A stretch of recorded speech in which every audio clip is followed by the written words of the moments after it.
ഈ വിദ്യാർത്ഥി പ്രക്ഷോഭം എന്തിനാണ്? ഞാൻ ഇതിന്റെ ഒരു കാരണം ഒന്ന് ധർമ്മേന്ദ്ര പ്രധാൻ രാജിവെക്കാൻ നീറ്റ് എക്സാമുമായി ബന്ധപ്പെട്ട് പറഞ്ഞത് ഒന്ന് തീർന്നോട്ടെ. നീറ്റ് എക്സാം കുളമായി 2 തവണ നടത്തേണ്ടി വന്നു. രാജ്യത്ത് 23 വിദ്യാർത്ഥികൾ ആത്മഹത്യ ചെയ്തു. CBSE പരീക്ഷ കുളമായി. CBSEയുടെ 12ാം ക്ലാസ് മൂല്യനിർണ്ണയം നാശമായി. അങ്ങനെ ഈ രാജ്യത്തിന്റെ ചരിത്രത്തിൽ തന്നെ വിദ്യാഭ്യാസ മേഖല കുളം തോണ്ടി. അപ്പൊ അതിനൊരാൾ അക്കൗണ്ടബിൾ ആവണ്ടേ? ഒരാൾ അതിന്റെ ഉത്തരവാദിത്വം ഏറ്റെടുക്കണ്ടേ? അതിന്റെ ഉത്തരവാദിത്വം ഏറ്റെടുത്തുകൊണ്ട് വിദ്യാഭ്യാസ മന്ത്രി രാജിവെക്കണം. അത്രേ ഉള്ളൂ. അത്രേ ഉള്ളൂ.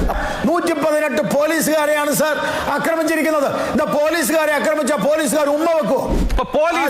പോലീസ് അക്രമം നടത്തിയ വിദ്യാർത്ഥികളെ അവര് ബാറ്റൺ ചാർജ് ചെയ്തു, അതല്ലെങ്കിൽ അവർ തടഞ്ഞു. മനസ്സിലാക്കാം, അത് നമ്മൾ ഇവിടെയും കണ്ടിട്ടുണ്ടല്ലോ. പോലീസ് വലിയ കല്ല് പെറുക്കി എറിയുന്നത് കണ്ടിട്ടുണ്ടോ നമ്മൾ ആരെങ്കിലും? ഡൽഹി പോലീസ് കല്ലുകൾ എടുത്ത് കല്ല് വലിച്ചെറിയുന്ന എത്ര വീഡിയോ വന്നു? പോലീസ് ആരെ കല്ലെറിഞ്ഞത്? കല്ലെറിഞ്ഞിട്ട് കല്ലുകൊണ്ട് പലർക്കും തലയ്ക്ക് പരിക്കേറ്റില്ല, പോലീസുകാർക്കടക്കം. പോലീസ് കല്ലെറിയുന്നത് നമ്മൾ കണ്ടിട്ടുണ്ട്. ശ്രീ ഗോപാലകൃഷ്ണൻ വലിയ പാറ കഷ്ണങ്ങൾ എടുത്ത് വിദ്യാർത്ഥികൾക്ക് പോലീസ് എറിയുന്നത്. ഞാൻ സിമ്പിൾ ആയിട്ടൊരു കാര്യം ചോദിക്കാം, ഒരൊറ്റ കാര്യം ചോദിക്കാം. ഹൈഡ്രജൻ ട്രെയിൻ ഇന്ത്യയിലെ ആദ്യത്തെ ഹൈഡ്രജൻ ട്രെയിൻ എന്താ? ഈ ഹൈഡ്രജൻ ട്രെയിൻ കല്ലെടുത്ത് എറിഞ്ഞ് കത്തിക്കാൻ വേണ്ടിയുള്ള ഒരു ശ്രമം നടത്തിയതാരാ? കാര്യങ്ങളാണ് ഇതൊക്കെ. ഈ ഹൈഡ്രജൻ ട്രെയിനിന് നേരെ ആക്രമണം നടന്നത് എവിടെയാണ്? ഒരു കാര്യം മനസ്സിലായി. ഇതാണ് ഈ മാതൃഭൂമി മാത്രമല്ല, ചാവിപ്പട ഗ്രൂപ്പിൽ വരുന്ന സംഗതികളെല്ലാം എടുത്ത് പറയുമ്പോൾ പ്രശ്നമായത്. ഈ ഹൈഡ്രജൻ ട്രെയിനിന് നേരെ കല്ലെറിഞ്ഞത് എവിടെയാ? ഹൈഡ്രജൻ ട്രെയിനിനെതിരെ കല്ലെറിഞ്ഞത് എവിടെയാ? തകർത്തതാര്? അത് പാറ്റ്നയിലാണ്. ആദ്യത്തെ ഹൈഡ്രജൻ ട്രെയിനിന് നേരെ ഒരു സെക്കൻഡ്, ഡൽഹിയിലെ സമരവുമായി ബന്ധപ്പെട്ട് നടന്നതല്ല. അക്രമം അഴിച്ചുവിടാൻ ഡൽഹിയിലെ സമരവുമായി ബന്ധപ്പെട്ട് നടന്നതല്ല ഈ ഹൈഡ്രജൻ ട്രെയിനിന്റെ ആക്രമണം. ഡൽഹിയിലെ 118 പോലീസുകാർ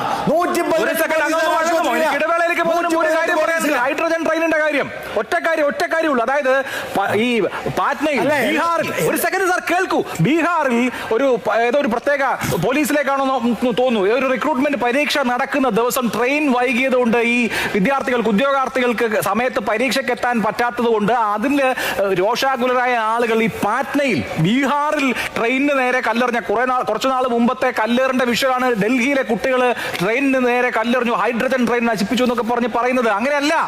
ഡൽഹിയിലെ സമരം ചെയ്ത വിദ്യാർത്ഥികൾ ഹൈഡ്രജൻ ട്രെയിനിന് നേരെ ആക്രമണം നടത്തിയിട്ടില്ല. അത് ബീഹാറിൽ കുറച്ചു ദിവസം മുമ്പ് നടന്ന കാര്യമാണ്. തികച്ചും വ്യത്യസ്തമായ സാഹചര്യത്തിലാണ് സംഭവം ഉണ്ടായിട്ടുള്ളത്. തികച്ചും വ്യത്യസ്തമായ സാഹചര്യത്തിൽ